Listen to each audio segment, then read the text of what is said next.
Assalamualaikum warahmatullahi wabarakatuh. Para pembelajar manajemen, terutama untuk manajemen halal, kali ini saya akan membahas tentang tema yang berjudul Halal is not everything. Bukan berarti bahwa halal itu bukanlah sesuatu yang tidak penting. Bahkan sebaliknya, halal adalah sesuatu yang penting bagi umat muslim, dan itu kita sudah pahami bersama. Namun, pada dasarnya nanti kita bisa melihat bahwa bagi muslim, ternyata ada segmentasi yang harus dilihat, baik segmentasi itu kita lihat dari sudut pandang konsumen, maupun kita bisa melakukan segmentasi terhadap para pelaku pasar yang lain, yaitu produsen. Bahwa ternyata bagi mereka halal itu bukanlah sesuatu yang memang segala-galanya. Halal is not everything. Kita akan bisa melihat beberapa hal berikut ini nantinya. Nah, dalam materi yang akan saya bawakan ini, maka kita akan membahas yang pertama adalah tipe-tipe konsumen muslim. Dengan kata lain, kita akan melihat segmentasi pasar muslim, terutama di Indonesia. Kemudian kita melihat dari mana konsumen berusaha melihat, mengamati bahwa produk itu sebetulnya halal. Nah, maka konsep kedua yang ingin saya munculkan dalam tema halal is not everything adalah bahwa untuk mencari petunjuk produk itu halal atau tidak, bukan hanya dari sebuah logo halal dari MUI. Nah, dari mana saja sebetulnya konsumen muslim melihat atau berusaha memahami bahwa produk itu halal bagi mereka. Itu nanti ada di bagian kedua. Nah, kita akan lihat bagian pertama, sumber dari materi dan riset yang dilakukan oleh Bapak Yuswo Hadi tahun 2014, maka konsumen muslim dapat dipetakan menjadi 4 kelompok. 4 kelompok ini kita lihat dari pertama 2 kelompok dari sumber daya yang dimilikinya. Ada muslim yang memiliki sumber daya tinggi dan rendah. Sumber daya itu termasuk bukan hanya masalah harta yang dimiliki, tapi juga sumber daya pengetahuan, sumber daya waktu, itu juga termasuk. Jadi kelompok muslim dalam hal ini dikelompokkan menjadi muslim dengan sumber daya tinggi dan rendah dalam hal pengetahuan, tingkat pendidikan, kesejahteraan, maupun waktu yang dimilikinya. Kemudian bagaimana mengadopsi nilai-nilai Islam dalam kehidupannya juga dibagi menjadi 2 kelompok besar, yaitu kelompok yang memiliki nilai mengaplikasikan nilai-nilai Islami secara luar biasa, dan kemudian kelompok yang mengadopsi atau mengimplementasikan nilai-nilai Islam secara biasa-biasa saja, bahkan mungkin bisa dikatakan rendah. Nah, dari kelompok ini, maka kita akan lihat ada kelompok dengan resources rendah dan implementasi nilai Islamnya rendah, maka mereka kita sebut adalah kelompok yang apatis, kiri bawah itu.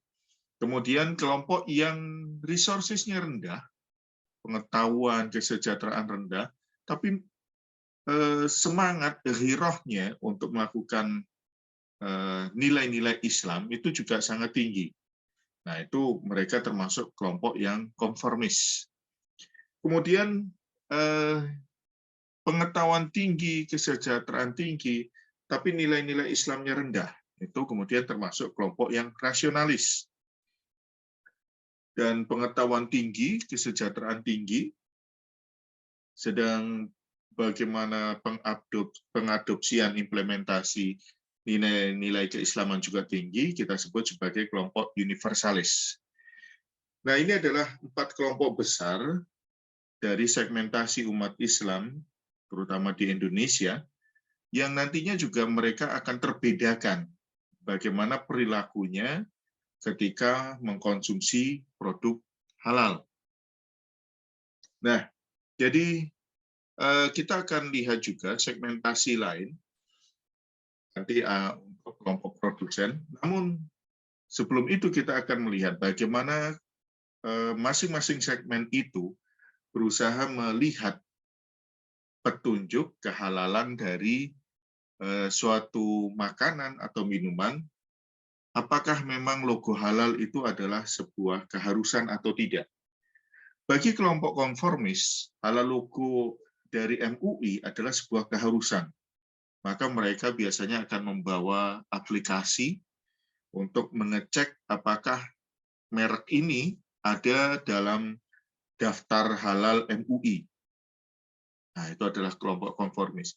Kelompok universalis adalah melihat halal itu bukan hanya dari ada atau tidaknya logo MUI. Nah, bisa jadi logo halal dari pihak lain, apakah dari pihak majelis di Malaysia atau dari negara lain, itu juga tidak masalah bagi mereka. Jadi sangat universal. Dan melihat logo-logo simbol-simbol lain selain logo halal itu juga untuk mengindikasikan bahwa produk itu dibuat oleh seorang Muslim. Jadi mereka akan melihat apakah ada pengguna atau pemasarnya itu menggunakan jilbab, menggunakan kopiah, atau ada tulisan kaligrafi, tulisan Arab, dan seterusnya. Nah, jadi mereka lebih terbuka untuk melihat bahwa bukan hanya logo halal dari MUI untuk sebagai petunjuk mereka bahwa ini baik dalam kaidah Islam. Untuk kelompok rasionalis, pada dasarnya mereka hanya melihat yang jelas bukan produk itu bukan dibuat dari babi dan tidak dibuat dengan alkohol. Nah, mereka berpikir logis saja bahwa no pork, no alcohol. Untuk apatis, nah ini kelompok yang tadi baik pengetahuannya rendah maupun kemudian aplikasi dalam hal agamanya juga rendah. Nah, maka mereka seringkali tidak mengamalkan sama sekali makanan dan minuman apapun. Yang penting happy, yang penting enak. Bisa jadi seperti itu. Jadi ini adalah kelompok yang apatis, no problem at all, ada atau tidak tanda halal, apakah dibuat Muslim atau tidak, they don't care about that. Kemudian kita lihat segmentasi untuk kelompok produsen. Pada dasarnya mereka bisa mentarget Muslim sebagai pasarnya. Nah, bahwa pada dasarnya produsen dalam menghadapi target pasar umat Muslim, kita juga melihat ada berbagai macam kelompok, ada pengelompokan yang bisa kita buat. Yang pertama adalah produsen yang baik, bahkan bisa kita katakan the best producer. Karena mereka memiliki niat baik, intensinya memang benar-benar dari dalam untuk melayani sesama Muslim. Maka mereka juga mensubmit untuk mendapatkan logo halal dari MUI. Nah, jadi dimulai dari niatnya mereka adalah produsen yang baik. Ada juga sebetulnya penjual, kadang mereka juga bukan dari Muslim, tujuannya adalah yang penting ini ada pasar yang bahwa ada pasar Muslim dan mereka ingin menjual produk. Ini bisa kita katakan sebagai pemasar yang tadi tujuannya sama seperti kelompok Muslim yang apatis tadi. Jadi dia tidak peduli, yang penting profit, yang penting untung. Jadi masalah pemasaran dan masalah logo itu seringkali tidak menjadi dasar utama. Oportunis adalah melihat sebetulnya kalau memang target pasar Muslim ini menguntungkan, maka dia akan ke sana. Tapi kalau dia melihat bahwa ini tidak menguntungkan, maka dia akan meninggalkan. Dan bisa jadi ada produsen yang melayani bisa kita sebut sebagai niche market, yaitu melayani pasar yang kecil, walaupun pasar halal itu mungkin masih kecil, tapi mereka masuk ke sana. Nah, ini adalah tipologi yang bisa kita buat kepada produsen, bahwa kita bisa melihat ada perbedaan aktivitas yang dilakukan oleh produsen dalam melayani target pasar Muslim. Ada yang cuek, ada yang pokoknya melihat menguntungkan atau tidak, tapi ada yang memang sudah niat baik sejak awal. Kita bisa melihat juga ada aktivitas pemasaran yang berbeda-beda dari para produsen kepada target pasar Islam. Ada yang memang menggunakan logo halal MUI, ada yang hanya sekedar menuliskan halal, ditulis sendiri. Kita lihat banyak di beberapa tempat juga hanya menuliskan warung Muslim.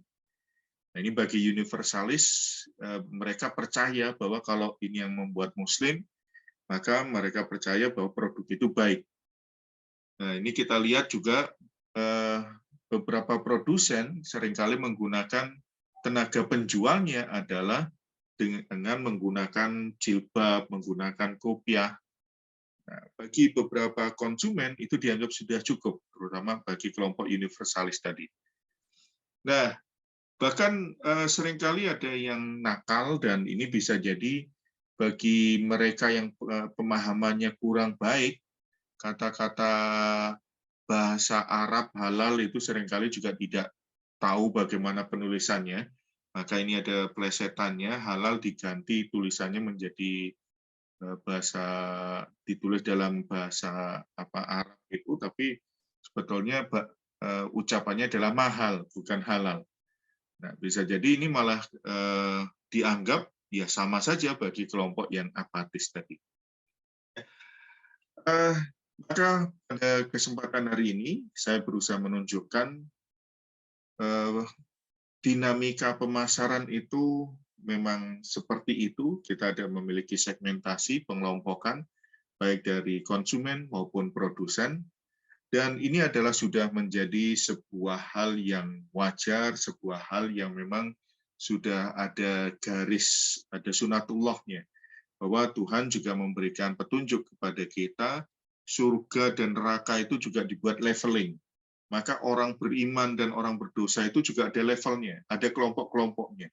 Tidak semuanya baik, baiknya itu juga level berapa, itu akan menjadi terbedakan.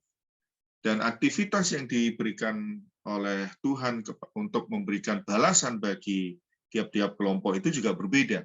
Yang kelompok yang memang benar-benar baik tentunya akan mendapat surga terbaik.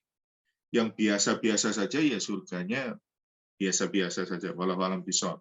Demikian juga neraka juga ada levelingnya, yang memang benar-benar perilakunya hancur-hancuran lah, tidak peduli dengan hal-hal yang negatif, maka ya dia akan mendapat tempat yang terburuk. Nah, semoga kita bisa mengaplikasikan ini menjadi pribadi yang lebih baik, menjadi pemasar yang lebih baik. Saya Dr. Ganjar Chandra Premananto untuk pemasaran halal dan industri halal. Barakallah. Assalamualaikum.